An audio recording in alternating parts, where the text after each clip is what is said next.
Welcome to the Hot Rod Hangout Podcast. Whoop, whoop. I'm Matt. And I'm Ashley. And tonight we got a special guest in the house, Mark Pops Plemons from Pops Classic Car Photo Resource. How you doing? Doing good. Doing well. How about y'all? Oh, just living a dream down here in sunny Florida. It's rainy Dallas around here. Oh. And we've been getting a lot of rain. And I'm glad you put your name on the screen, because for some reason I cannot get all those words together in a sentence. Yeah. Now I realize I should have come up with a shorter name. But I was trying to go, well, I want to incorporate everything I do in the business name. So, okay, classic cars. And I go by Pop. Photo, but I don't take pictures. And I said, well, I could be a resource for cars. So that's how I came up with the name, but now it's a mouthful to say to everybody. I get it. Every once in a while I get it right on the first try. Yeah. Kind of late to change now. Maybe down the road when I get bigger, I can just do initials. Because if you do Pop's Classic Car, it comes up with shops and people that sell classic cars and all that. So yeah, I'll figure out one of these days. Well, and I feel like everybody's garage is Pop's garage, Yeah, that is true. So. Everybody's grandpa and everything else is Pop. So, So, what is Pop's Classic Car Photo Resource? well, I rent out classic cars for any kind of special occasion you want. I've done weddings where I chauffeur people from the wedding to their hotel. They usually call it the getaway car. I did a gender reveal. This couple was having they already had 3 boys, oh, and they were having another boy. So they used the dart to let everybody know they're having another little boy. Oh, And I've done a couple commercials. My 54 Chevrolet truck was in a Coca-Cola commercial. That's geez. Last winter. And then my blue dart was in a Service King commercial a couple years ago. oh my goodness. That's awesome. So I rented out I've done a couple of small budget movies. Anything you can imagine, classic car. I've done weddings, engagement photos, family. Like Christmas time, I'm busy with the truck. Oh, doing, yes. Christmas minis and all that. Yes, sir. But anything you can imagine using a classic car for, that's what my goal was. I love the classic cars, and any excuse I can get to drive them, I'll take advantage of it. Yeah. Oh, yes. So, Well, we love classic cars too. I've got new glasses with bifocals, so I'm trying to figure out how to get these things. So That'll make you dizzy. Like this, I'm trying to figure out how to see through them.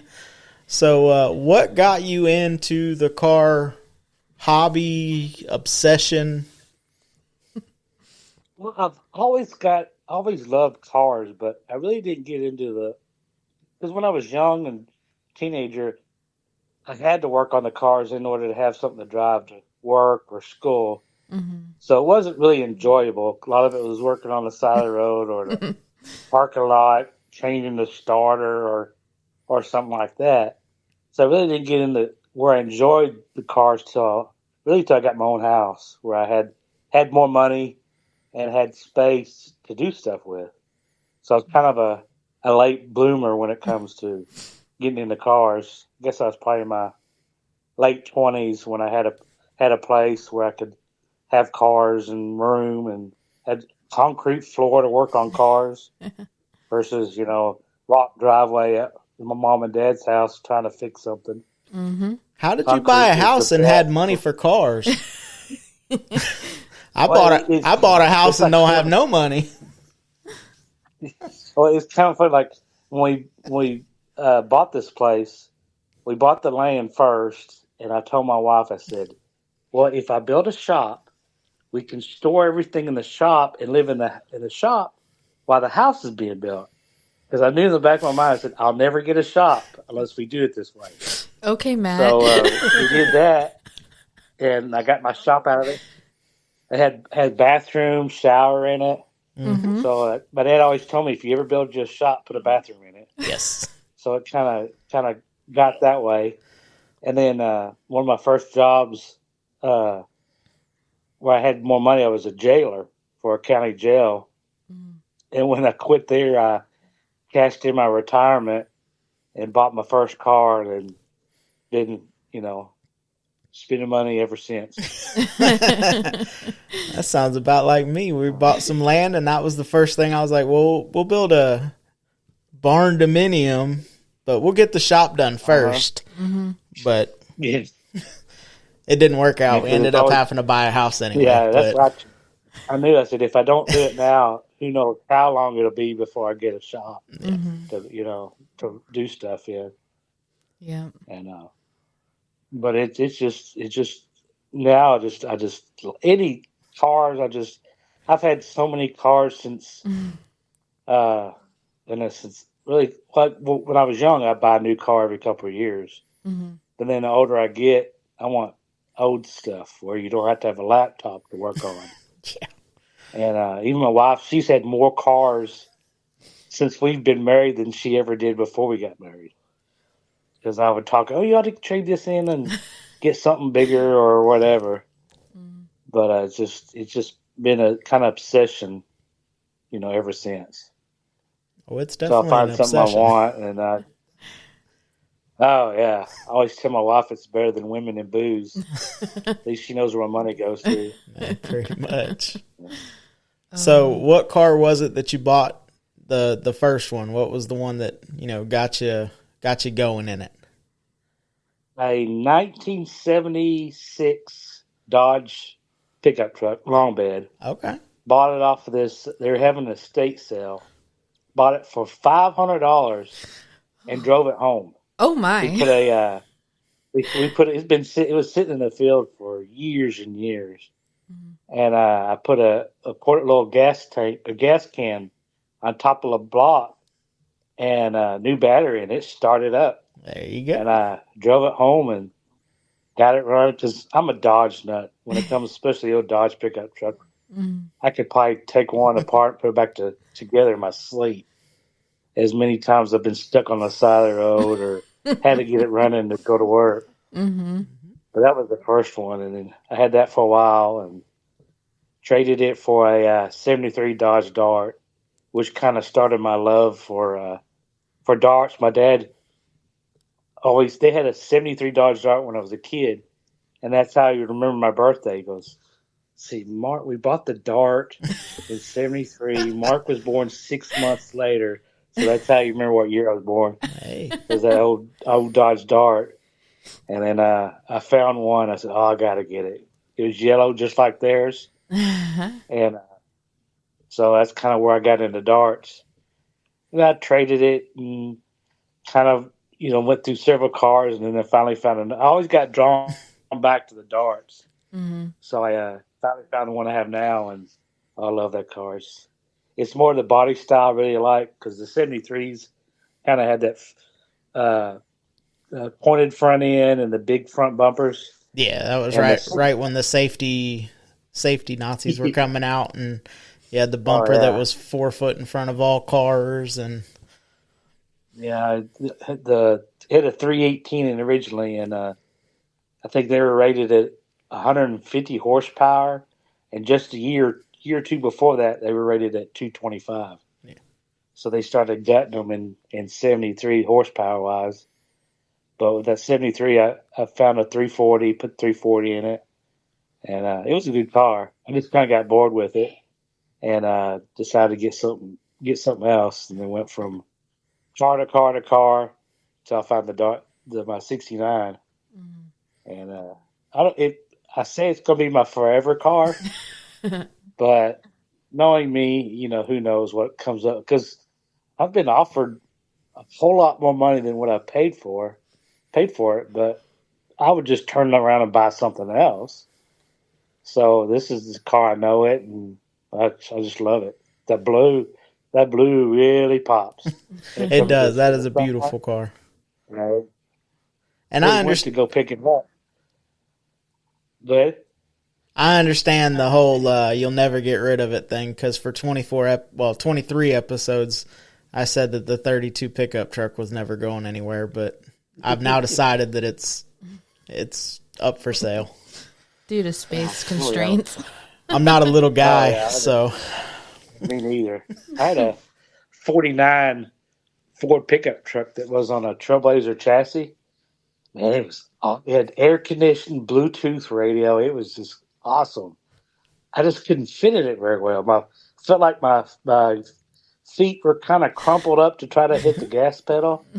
But I was going, it had air conditioning in it. that's my dad's struggle right now with his is the gas pedal.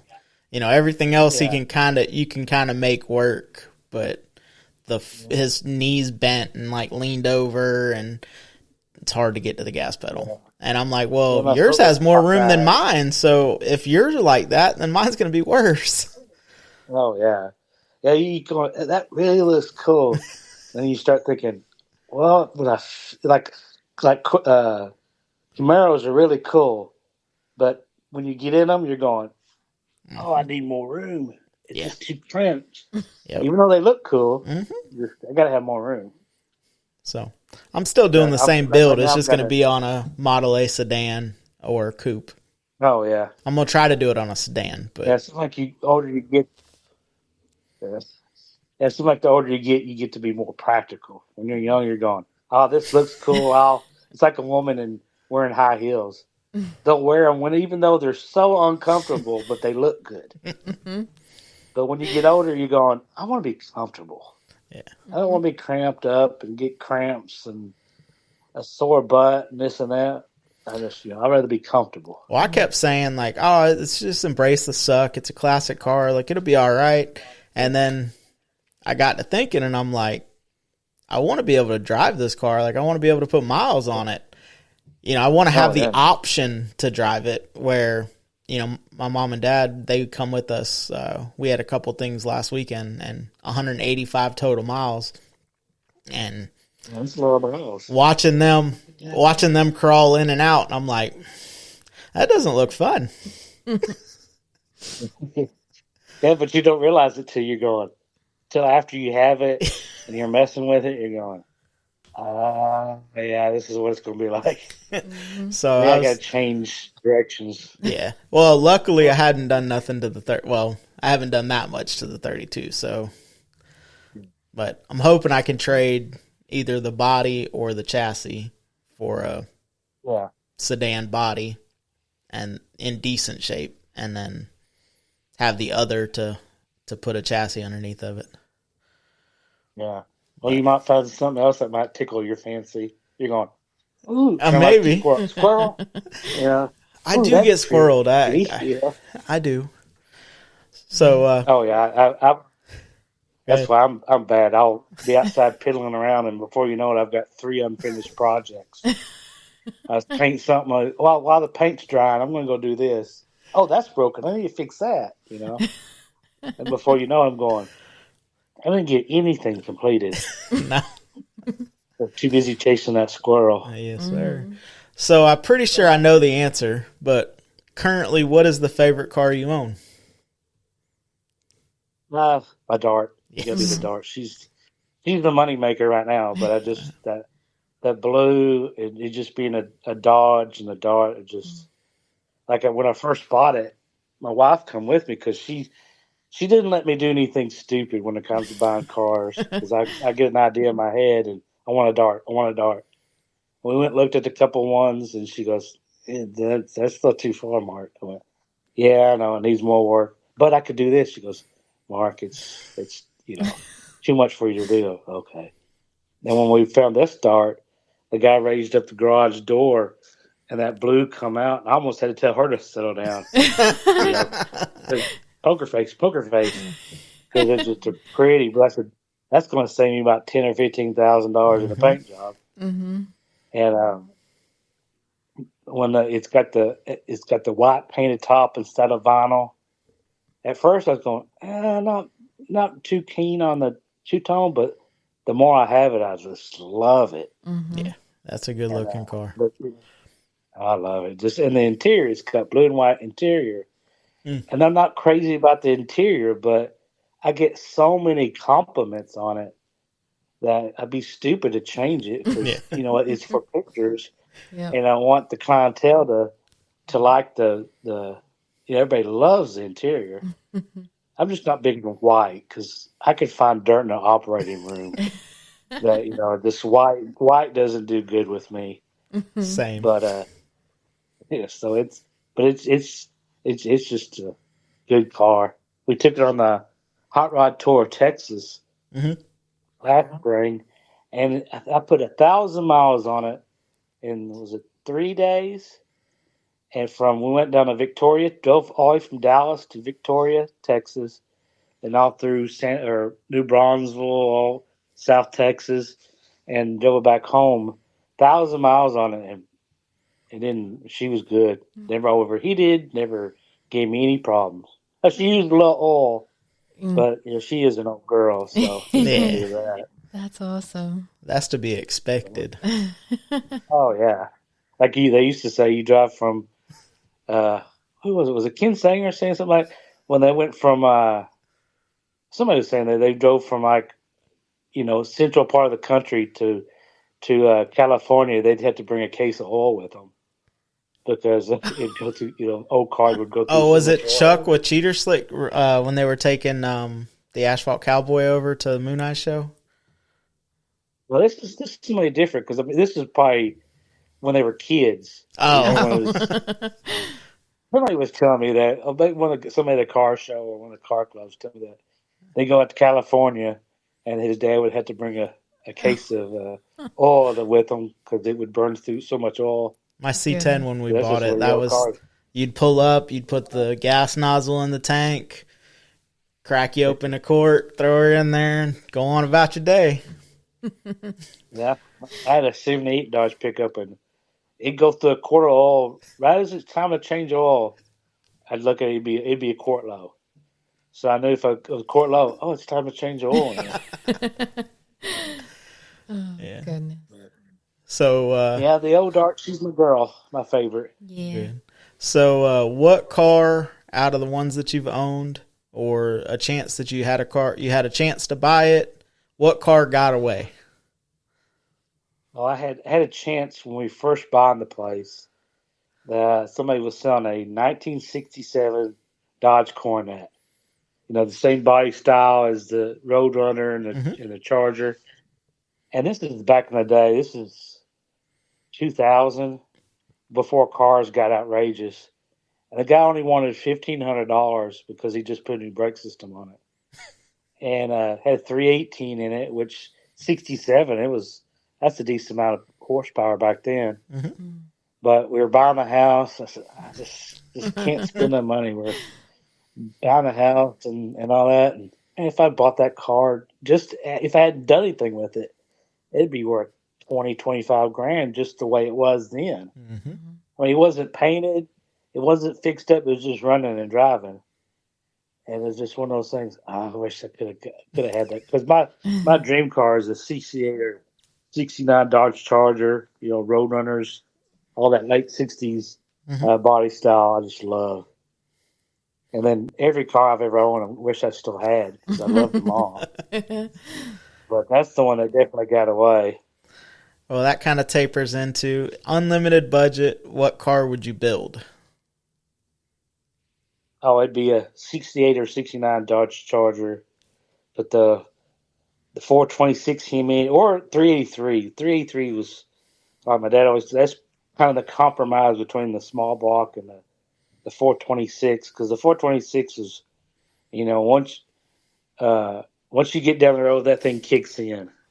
But the 383 was a good kind of medium where you quick off the line, it would still go, a mile or beat anything on the highway. But I definitely rest them on it, put disc brakes on it. But it'd be '68 or '69 Charger.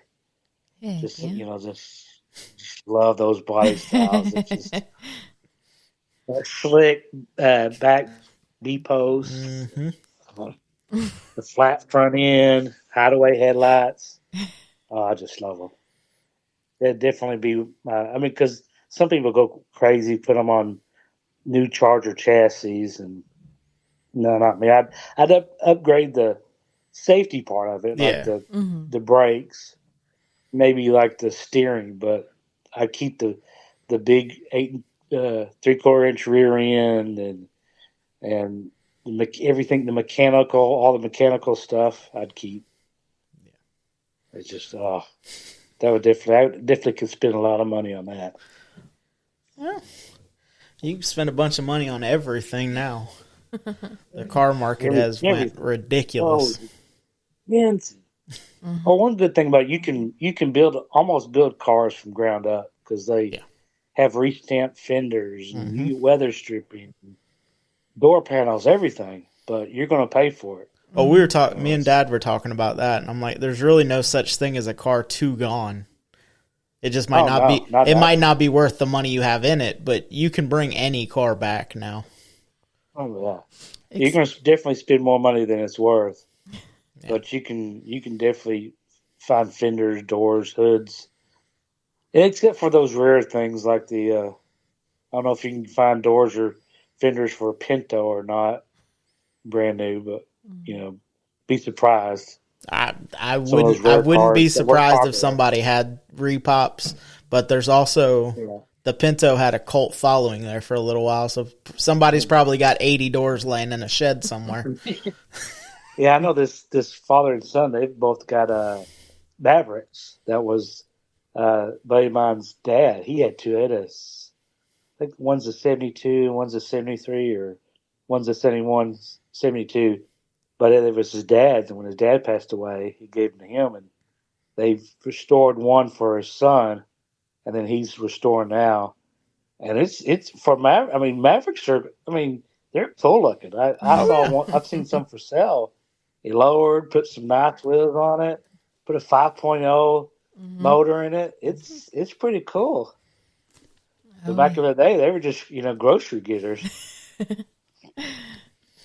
Well, I mean, and that's the motor selection. I just love cars. The motor selection now has gotten it. It makes it easy. If you want a reliable car, pick a brand. I mean, Dodge will sell you a crate motor. Ford will sell you a crate motor. I mean, and some of these transplants that they're putting in, it's like, I saw a picture earlier of what was it, 68 or 69 Charger, and it had the new Gen 6 Hemi or with the 7 or 8 speed or whatever AC. Man, it was a brand new car. It just was in a 68, 69 body, and I'm like, man, not that I have that money, but it's possible. Oh yeah. Oh yeah. For a while back, a few years ago, Dodge had a kit where you could buy a crate motor that was in a platform where you could run it off that platform. All you had to do is put a battery and gas in it, had all the controls where you could test it out, all the wiring.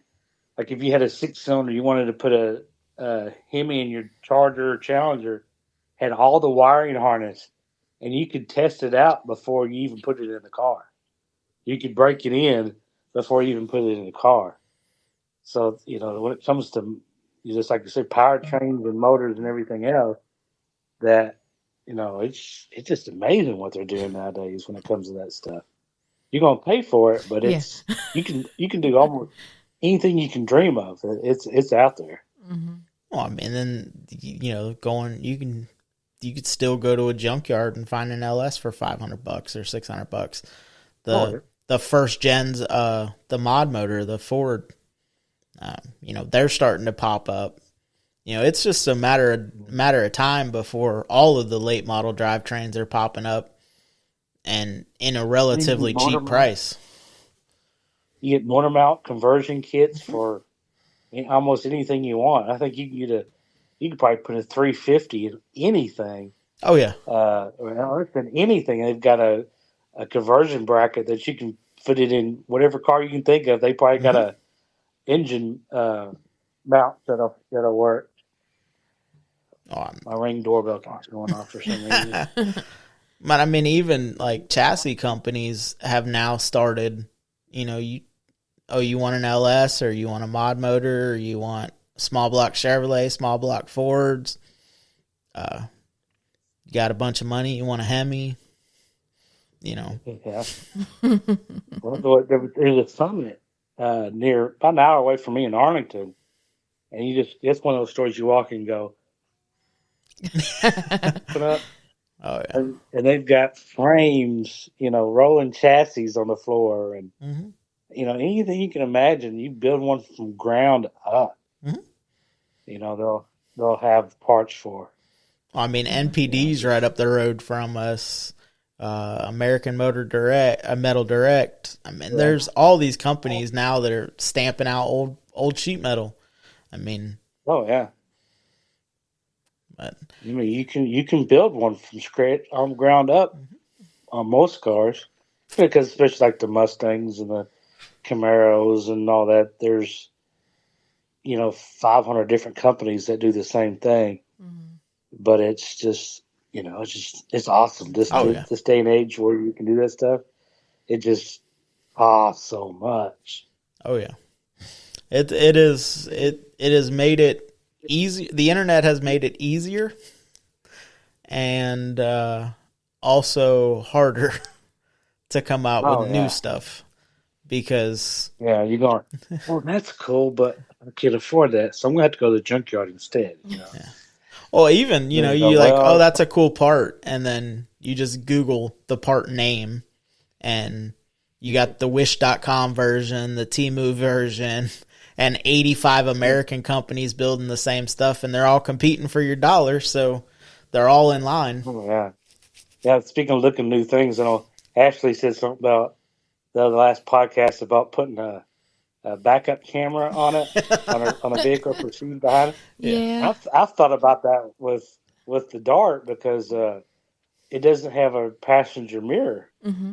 Back then, they just thought you just needed one mirror on the door, but mine's got some blind spots, and then at night my tent's pretty dark, so I thought I would just put a camera on that I could just turn it on and off. Mm-hmm. So when I'm going down the road, I can just turn it on or whatever. But just those, fancy stuff like that, you're going, that would be cool in a car. My 54 is the same way. The truck, it just got one of those small little mirrors that just kind of screw onto the edge of the little doors. 4 inches. Mm-hmm. Yeah.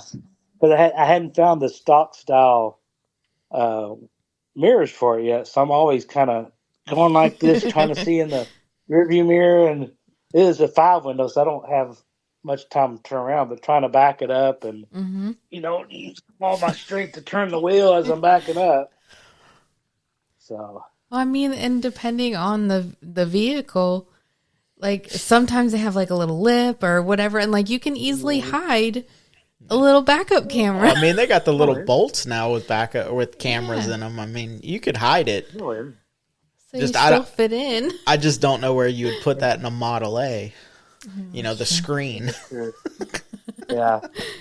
Well, they got some of those that they screw onto the license plate. Mm-hmm. But for a while there in Texas, you couldn't have anything cover up the Texas part. So you try to put it on the bottom one, then all you see is the top of the bumper, the step on the bumper. You're going, that ain't work. So you end up trying to cut out of the bracket or figure something out to get it higher on the license plate. Mm-hmm. Then you're kicking it every time you step in the bed of the truck. So, and y'all run front plates out there too, right? Yeah, they gotta have front plates, but I think they've talked about trying to get away from. I've got a new Challenger, and I haven't had plates on it since I've had it a couple of years, and I've been pulled over a couple of times in it, and for going a little too fast. But neither of them said anything about front license plate being missing. I got it in the trunk in case they asked. I just had to put it on. It fell off a few miles back, so I just threw it in the trunk. Yeah, I just had to pick it, throw it in the back of the trunk. I'll put it back on later. Can you run in Texas? Does the law allow you to run plates from the year of the vehicle? Yeah, you can do that. You just you got to go through check stop or the you just got to stay just like you would a regular. I don't know if you had to do it like we have antique and classic car plates, but I don't know if they. I know you can. I just not sure. Can't remember which way they make you register it. Florida, I'm assuming since it's a original date. Yeah, Florida you can, antique as long as it's from Florida. So, okay. And Florida has always been a single plate state, which lessens your plate opportunities. Oh yeah. So like I got a 32 plate somewhere, but it's from Tennessee, which is where I'm born. So it's cool. It's a cool memento. Yeah. But when I asked about it at the DMV, they're like, "Was it black and orange?" And I was like, "No, it's black and white." And they're like, "No." And I'm like, "Dang." So. Yeah. I don't know. Because everybody around here I've always just seen this Texas. I'm not sure if you have to have it. Texas is probably the same way. You have to have it since it's a correct year. They probably want you from the insurance state, I imagine. Yeah. I was just trying to sneak it in. I mean, like I know it was supposed to be from Florida, but I have this plate and it's unrestored and it's perfect. And it's one color out of the two. Like on top of it, when you get pulled over, you just take it off. See, it's there. It's like a little slide thing where you get pulled over and just slide it out. See? Yeah. But, like a hideaway. But now I'm not building a 32, so now it can be wall art. Well, it still might be a 32. No. Model is are 28, 29, 30, like 31. I know what I'm talking about. It's all good. You still may find something 32 that'll tickle your fancy, though. That is true. I mean, if I find a 32 sedan, yes, or a 32 coupe. But if not, the way my bank account's set up is I can't afford 32 coupes. Or just like you were telling the story about your shirt you were wearing when you bought the 54. Mm-hmm. And so maybe you got the license plate, 32 license plate, so maybe you'll find the vehicle to match. I've lost the 54. The 54 isn't even mine anymore. Haha. What's that? Ashley took it. Oh, gee, yeah. Well, speaking of Matthew and Ashley, my son and his wife is a Matthew and Ashley. Oh, gee. Yeah, You're like, that's like the third couple we've heard of that it's Matt and Ashley. Probably about the same age. I think they may be a little bit older than y'all, but they're about the same age as y'all, too. Yeah. I'm 35 and Ashley just turned 29 with a year of experience. Yes. They're a little bit older than y'all. Not much, but a little bit. It's okay. We're old souls. She slapped me upside the head if I told her about She's 29 too. Wink. 29, yeah. 29 and holding. Yeah. So, what is one show or event that you try to make every year? I've kind of gotten to last few years is the Good Guys show at Texas Motor Speedway. Mm-hmm. I've gone out there. I mean, they've got thousands, and they open up the infield, and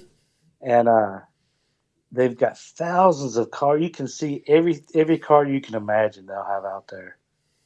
And I usually I get kind of lazy. I usually enter the show just because that way I get to park on the infield, get closer, and get closer. I don't care about the judging or nothing like that. That way I just go inside, and it's almost when you get a ticket, you get a free passenger ticket and all that. Mm-hmm. So it's almost worth the while just to pay a little bit extra to enter the show.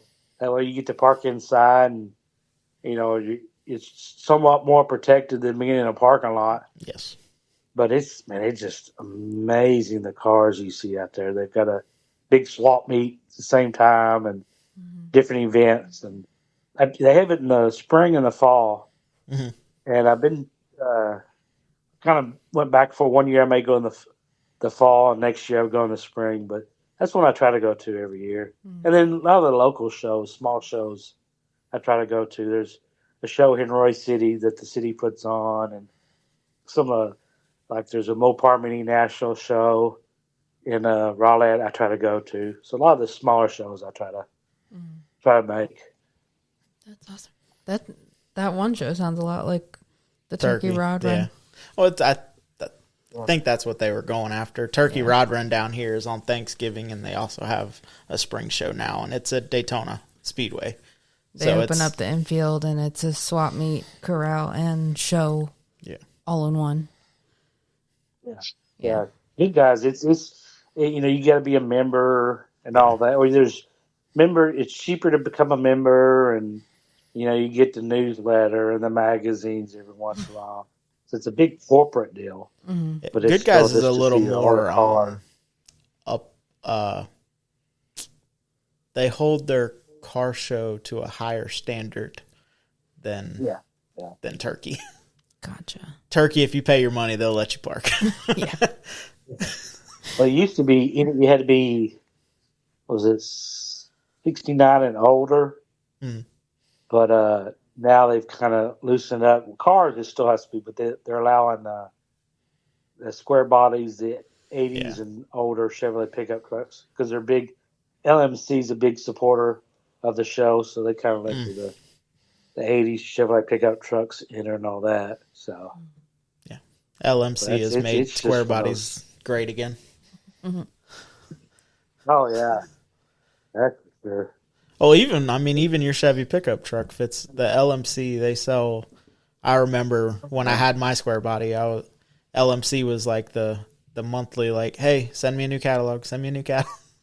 Oh yeah, that's the go-to. If you need something, anything for your old Chevrolet, those that's who you went to find the correct bolts or the tailgate chains or whatever. You went to LMC because they've been around forever. Mm-hmm. Before everything got big. I remember it's just been years ago, LMC was around. Now there's 500 different companies, but LMC was just they were the guys you go to find something. Yep.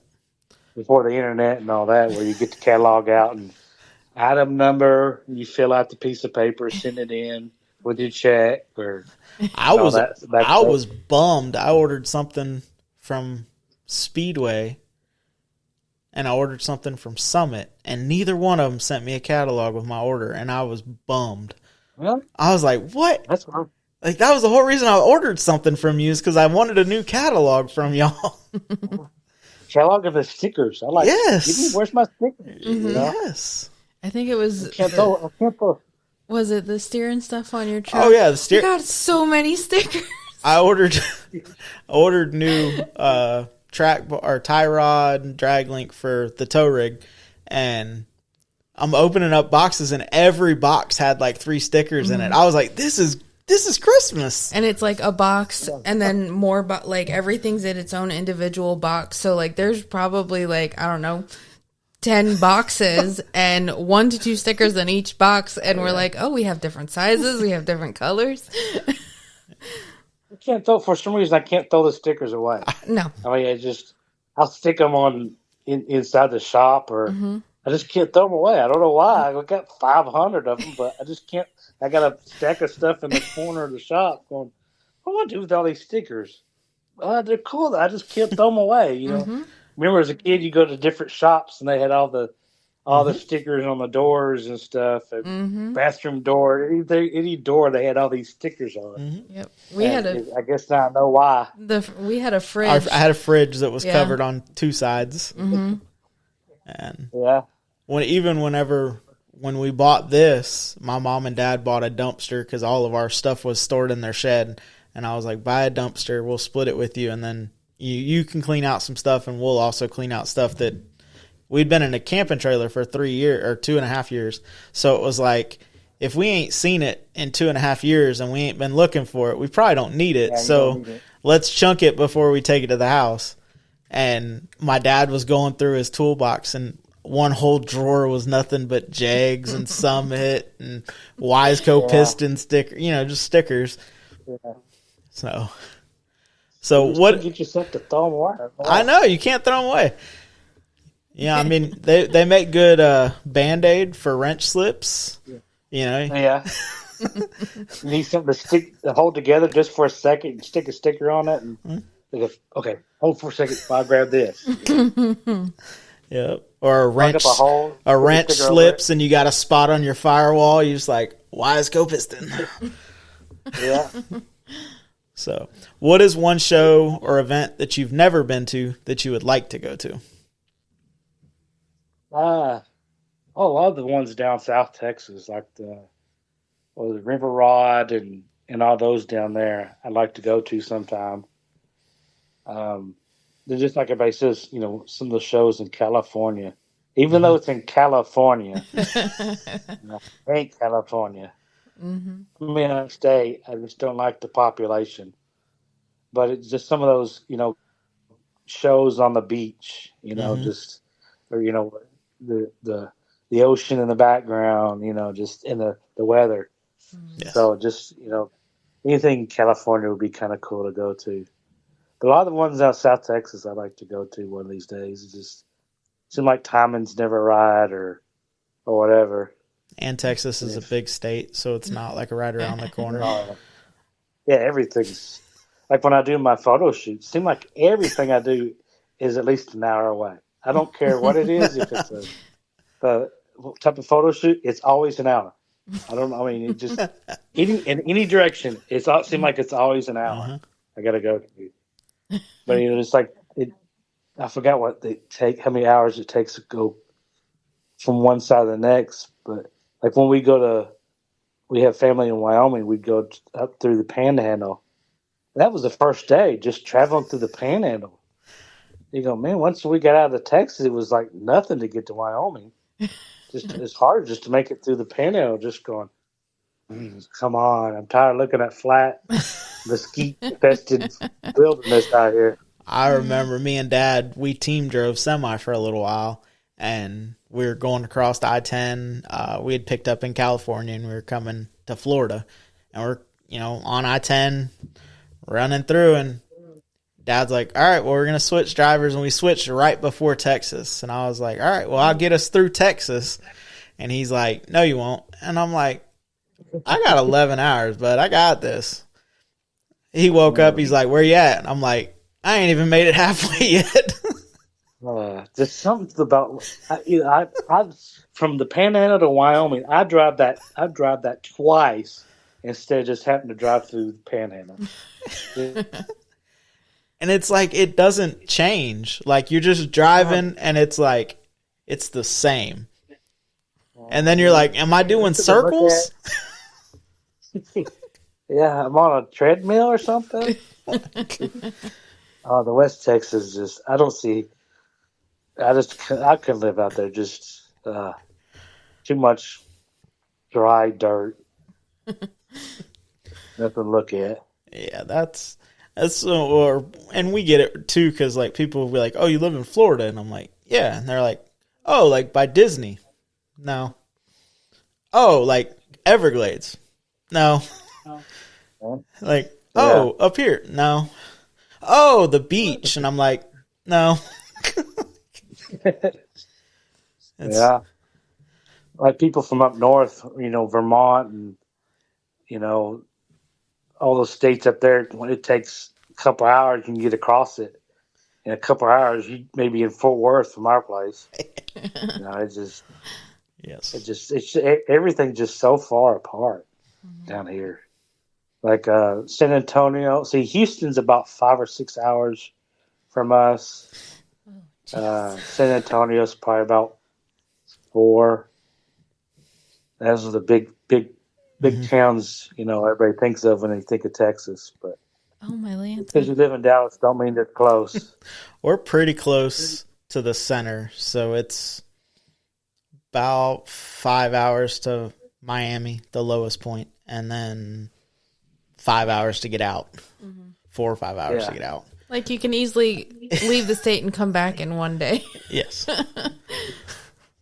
Yeah, it takes us a couple hours to get into Oklahoma from here, and then 2 or 3 to get into Arkansas from here. So, Jeepers. and if you're going to New Mexico, yeah, it's going to be a long day. Trying to go to New Mexico. El Paso, yeah, that's a 2-day trip. That's when I was talking to Brian about Drag and Destroy, and I was like, "Yeah, it's my birthday, so like we'll come out." And he's like, "Oh, you're gonna drive out?" And I'm like, "Yeah, I'm gonna put it on a trailer." And he's like, "You're not gonna drive the car out here?" I said, "No." Oh, we're not that far into Texas. I'm like, it doesn't matter. Yeah. No, thank you. You're outside of our 2-hour radius of our house. Yeah. Oh, and I'm encroaching a deadline, so it's like, I definitely ain't driving the 54 out there. You know, we're 185 miles this last weekend that was about all she wanted. Yeah. She's okay, I'm tired. Yep. Yeah. And I'm pretty sure the last probably 50 of that was, baby, just get to the house, okay? I know I've mistreated you. Rub around the hood. What do you call your dart? You know, I said, usually when she's acting, I'm like, come on, baby. Come on. Just a little bit further. Come on, baby. Start for me. Come on, baby. So a lot of times it's baby. Mm-hmm. Oh, that was Saturday, and I forced her to go on a cruise the next day too. But coming back, I left a red light, grabbed second. She's running good. Went to grab third. She fell on her face. I'm like, what? So I pulled over. I'm like, because it's much better to be broke down on the side road than on the main road. I'm like, well, is she out of gas? Because I got 2 gauges. One says full, one says empty. So we don't really know. And more in the middle. So I went and put gas in her, and I'm like, oh, she couldn't have been empty. She only took like 7 gallons. Let her sit there for a second. She started up, drove home. I'm like, all right, well, guess you just wanted a break. Yeah, okay, time out. Get a break. So, yep. So, do you got any current projects you're working on? The dart's pretty lucky. I want to eventually put AC in it, but she's pretty well. I mean, there's always stuff I want to do to her. But a buddy of mine's got a 67 Pontiac Firebird.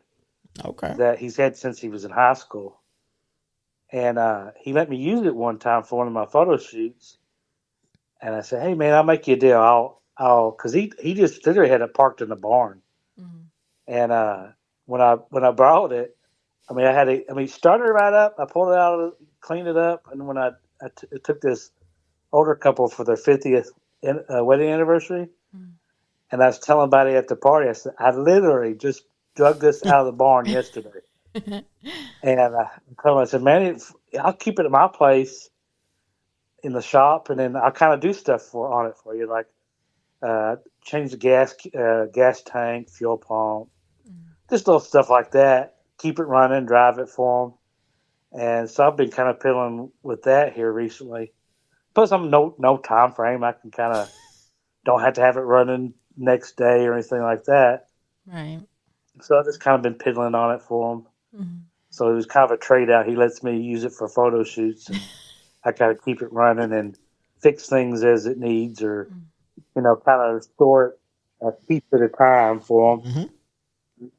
And then the 54, it's running and driving, but there's a lot I need to work on the brakes. I put a tachometer on it this last weekend because I can't quite hear if it's revved out. I can't tell if it's revved out or not. So I wanted to see what the RPMs, because I know it cruised at 60. I mean, it's all stock, 3 in a tree, the original inline 6. But I wanted to see if I could get it past 60. But I can't hear it well enough to find out, to hear if it's, about to explode or not. So I put a tachometer on it to see what the RPMs on it, but I haven't driven it since. That's my problem with the 54. Yeah, I need some, I need something I can at least get on the highway if I have to. Yeah. Because around here they keep jacking with the service roads, making them one way, and it's hard to get around sometimes, where they'll force you on in the interstate because they're tearing up the road or something. So I want something I can I want it to where at least I can drive on the highway if I need to. Right. But I just got to see if she, in her current condition, if she could do it on her own. Mm. If not, I'll have to get a different transmission or change the gears in the rear end or something like that. This is where I can get on the highway if I have to. Now that's got the 235 still in got it. 4-wheel drum brakes all the way around. Yeah, 235. Yeah. But it runs like a sewing machine. I bought it from a buddy of mine, and he was going to do a frame swap and put a big block on it. And I kept saying, man, that motor sounds so good. I said, if you do this frame swap, leave it on the motor in the frame, and I'll buy it from you. And but I finally eventually talked him out of it, the whole truck. And I want to try to keep it as original as I can. Just because it just sounds so good. Just that inline six it just purrs like a kitten. And the 3 on the tree, it's just fun to drive. It's just not quite fast enough. I can understand But that. with it, I got to redo the bed. The bed, it's got a metal plate they put on top of the wood. Mm-hmm. I eventually want to take that metal plate and redo the wood bed in it and stuff like that. And the body's all bent up, but I put one of those liquid wraps on it. It sprays on like paint, but it'll come off like a vinyl wrap. And I always call it like it's a 5-foot paint or 10-foot paint job. It looks good 10 foot away, but once you get closer, you can see the dents and dings and all that in it. But I mean, it still looks good. It looks good. It looks awesome in pictures. So it serves its purpose. No, yeah, that's the not the only reason I bought it. That was a big reason because I know those Christmas minis, they're really popular right now. I've got 2 or 3 different photographers I work with every year, and I've got 4 acres and cedar trees and all that, so they come out here and have their sessions. I don't have to go anywhere. I just park the truck and let them have at it. Right. Yeah. Goodness. So that's the 3 I got. I wish I could get more. My wife said no more cars. Okay. I can't afford it anymore anyway, but I mean, You But I just wanna- gotta slide one to her and be like, "No, babe, this is your truck." what she would want, she loves the old Model Ts original, the original Model Ts and Model A's and all that. Mhm. But that's just too slow. You get run over and honked at around here. But I always want to get one. You ever heard of the Shay Model A Shays? Mm-mm. Back in the early '80s, somebody got a contract. This builder got a contract with Ford that Ford would reproduce the Model A and Model T bodies, and they would put them on I think it was Pinto chassis. So you'd have the front disc brakes and the little 4-cylinder that would come in the Pintos, but you had the body of a Model T, and it was from Ford. They were going to do several different different styles of cars, but I don't think it was as profitable. I did it for several years in the early '80s, but I'd like to get one of those. That way, it would drive highway speeds. You can still find them out there, but it's just something you could drive highway speeds and not get run over. And, Well, I mean, it's one of those things that came out I got these a days. 32 and it doesn't have any engine mounts on the chassis. So, I mean, you could put a small block in it. That's what I was planning on putting in it. Yeah, but I'd have to figure a way to get the belly around it. And, I'm saying for her. well, yeah, she would probably go for that, but then she'd go, how much is it going to cost? How long is it going to take you to do that? What about the other stuff you got to do around the house? I'm going, yeah. Y'all are in dry climate. There's got to be a clean sedan body out there somewhere. Oh, yeah, probably is. But Well, if there That just is, means send another them our project. way. yeah. But I'd make a trip. Yeah, it's just money.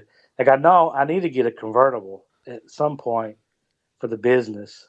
Well, something big and long, a Yeah. Cadillac or a Lincoln. that's in my sights, but I just don't have money to do it. But it's on my list. There was a Cadillac on Marketplace around us for a little while.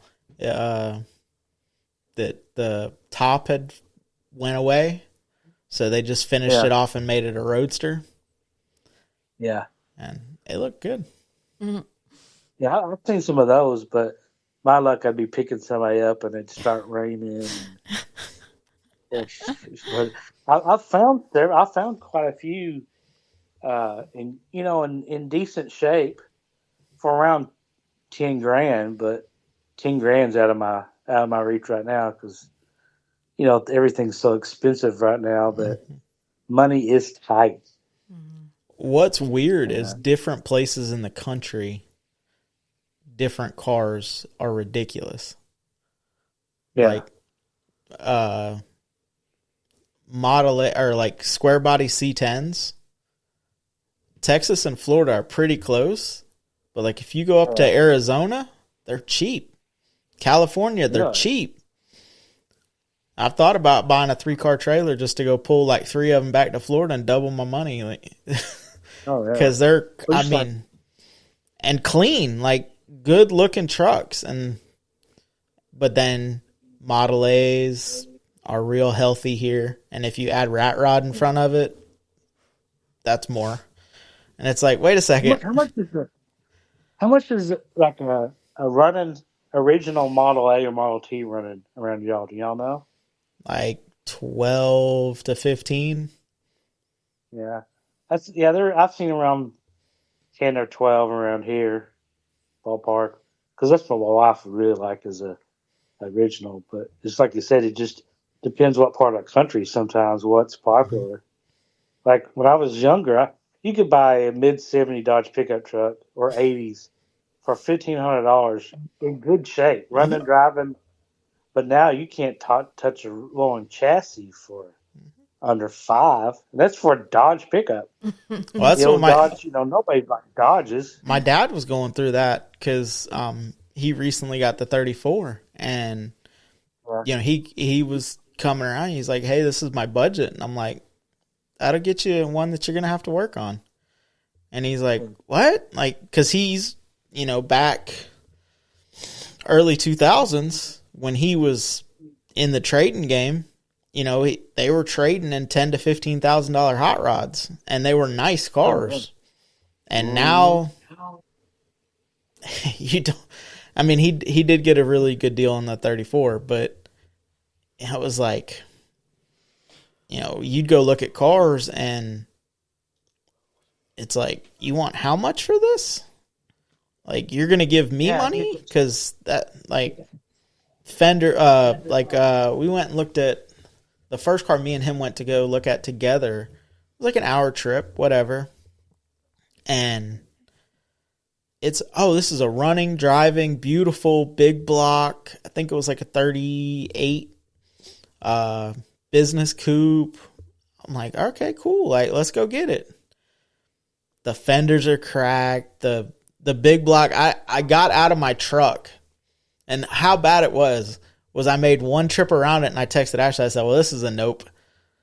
The motor was like he had the motor running, which was first red flag. And it's like, you could boil stuff on it. And then you look at the gauge and it's like 160. And I'm like, you lie.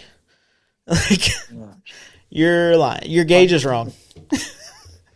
Like, people's, like a buddy of mine, he's an awesome mechanic. I mean, just awesome mechanic. Self-taught and all that. And he'll talk about a car he's about to sell. He goes, I haven't had a lick of problem with this. It's a good car. All I've had to do is change this, change that, this and that. It's going, you consider that a good car? Yeah. Me, I don't want any, good. For me, it's just, sorry, Darren, if I threw you under the bus. But everybody's interpretation of things like, oh, that looks good. You're going, your interpretation looking good is different from my interpretation looking good. Yeah, he would say your driver and my driver are two different things completely. Yeah. But also I always laugh when I see ads that say mechanic owned. And I'm like, okay, that's the last car I want to own. Don't buy that one. Like that's not That's the like one. a painter. It's like painters, their housework looks the worst than anything else because last thing they want to do is come home and paint their own house. And mechanics, last thing they want to do is work on their own cars. So my dad always told me his brother was an awesome mechanic, but he was hard on vehicles. He goes, never buy a truck from your uncle or buy any vehicle because he can fix it, but it's been rode hard. And he said, "Oh, it's a good truck." Yeah, okay. Everybody's interpretation is so different. Yep. That's why you always got to look at it in person because it works both ways. When I bought my Dart, it looked good in the pictures, but when you saw it in person, it was just gorgeous. Yeah. But most of the time, it's just the opposite. You look at the pictures, they're not too bad. You go, okay, there's there, fix that. Oh, it's got a knock in it, and just yeah. Oh, we went down and looked at a chassis, a month, 2 or 3 weeks ago, and the pictures of the chassis was like powder coated. All the chrome was nice. I'm like, well, shoot, I got chrome spindles like already on this chassis, so like I'll switch over. I'll have whole front chrome front end, and man, this is gonna be money. This is gonna save me so much time. Got down there and I'm like, where's the chassis at? He's like, that's the one. I'm like, no, that ain't the one you took pictures of, bud. Oh yeah, the pictures are a little old. I'm like, you think? Well, it gets me here. Like with people, the first picture will be a beautiful car, and then they'll show their car. Like this car can look like that car. No, that's false advertisement. I know what a car can look like. Don't put that first picture on because you're getting my hopes up. Yeah. You see that second picture going, oh, wait a minute. That's nothing, Or the guy that says it's 99% finished, it only needs, and then the list is longer than the ad. It's like, it only needs everything else. Mm-hmm. Yeah. Oh, yeah. The old famous, it ran when it parked. Mm-hmm. Why did you park it? If it was running, it would have been parked. Or when did you park it? Mm-hmm. Yeah. Was it last week or 10 years ago? Usually people don't park cars that are running. There's something wrong with it. Yeah. So what is one piece of advice that you'd give somebody that's trying to get into the car culture? Patience. Like if people, especially this younger generation, really impatient. They want it right now. Yeah. So if somebody's starting into something, get something that's running and driving. Mm-hmm. Get something that you can tinker with because I'm that way. If it's not running and driving, I'll get bored with it. But if it's driving, I can fix something and go out and drive it and bring it back. But so many people buy a project, tear it apart, and you see it for sale a year later, it's still in pieces. Because they get overwhelmed. Mm-hmm. So maybe just, buy something that you like, change, the rear end here or the transmission there. Just start fixing it as you're driving it. Because if you tear it apart, and lose interest, then you got to figure out to sell it in pieces or put it back together. But you just, big thing is just, find something that you can, you have the ability to work on. Mm-hmm. If you don't know anything about motors, make sure you don't buy anything that has a blown motor. Just kind of run it, and later on, if you want to swap motors, then that's when you learn what to do. Because you buy something with a blown motor, I want to fix this. But if you don't fix it, can't figure it out, then you're gonna lose interest. Yep. You're gonna have to have that carrot at the end of the stick that you're chasing. Yeah, I'm fortunate that we can still drive the 54. Yeah. And then I can have my project in the corner. Right. That's the ideal way to do it, is find your car you really want to do from the ground up, but still have something that that you can drive and go to car shows with and keep your interest up. It kind of Yeah. motivates you for that other. And That's why I, getting out to car shows will give you motivation too. Hanging out oh, with yeah. people that are doing it. Because like the gathering that we reference sometimes, that's the guy I bought the 32 from. But he going to his house kind of makes you want to come home and work on your stuff because it's yeah. like, especially he's got way too many projects. My buddy. I get it. His coupe is nice. He's building a Trog Roadster that got accepted, so he'll be at Trog with it. I'm like, awesome. But like we go to his house and I'm like, what is the coupe sitting there, bud? Oh, I'm gonna sandblast it and I'm gonna do that. I'm like, finish those two. Well, it's just like I told a buddy of mine, that buddy Darren, he's always got several projects, and your money always gets spread across all the different projects instead of being able to fix that one. And but it's one of those things. It's toys. It's new toys. You're going, I want all of these, but the money spread thin that you can't finish one thing. Not to bring it around, but it sounds a lot like the squirrel. Yeah, Start on all these definitely. projects. Oh yeah, definitely. You're wait for this part to come in on this one, so I'll work on this one. That one's made me mad. I'm going to go over and work on this one.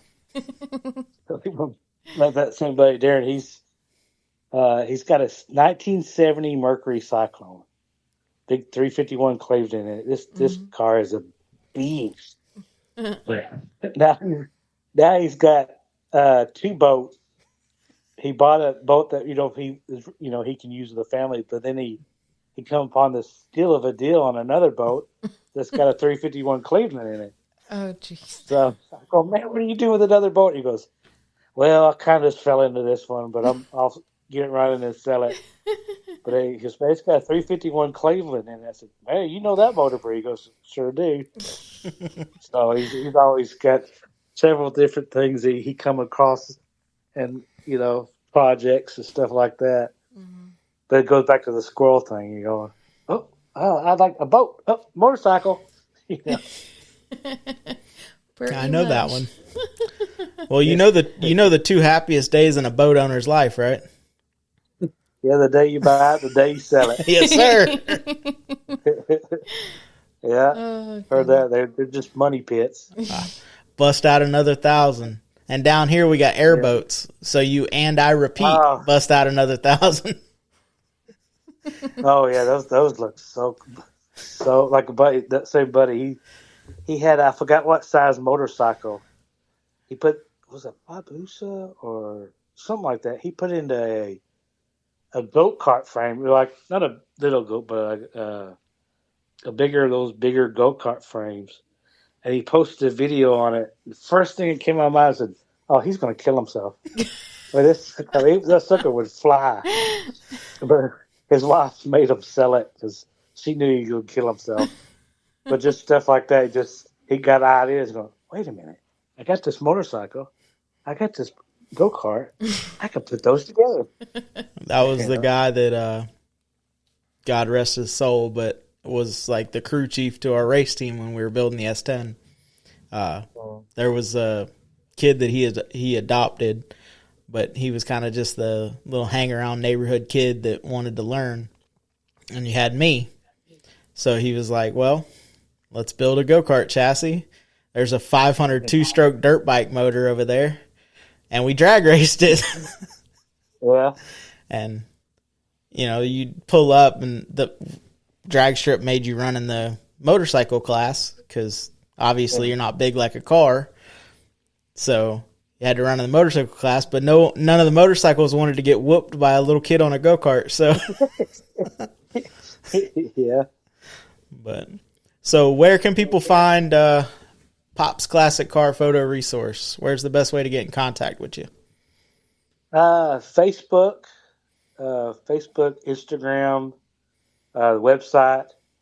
I think when you Google Pop's Classic Car Photo, it comes up pretty on Facebook and all that. But I've got a TikTok page, but I That much, and but mainly somebody get more of my followers on Facebook. Okay. Facebook Messenger.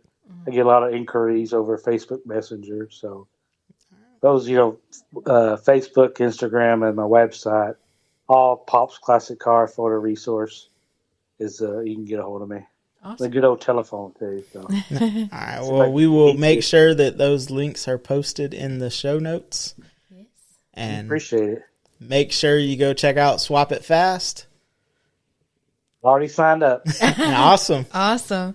And don't forget to go check out Throttle Addict using the code word Hot Rod, and you get to save 15% off. All right. Later, guys. Thank you, Mark. Thank you.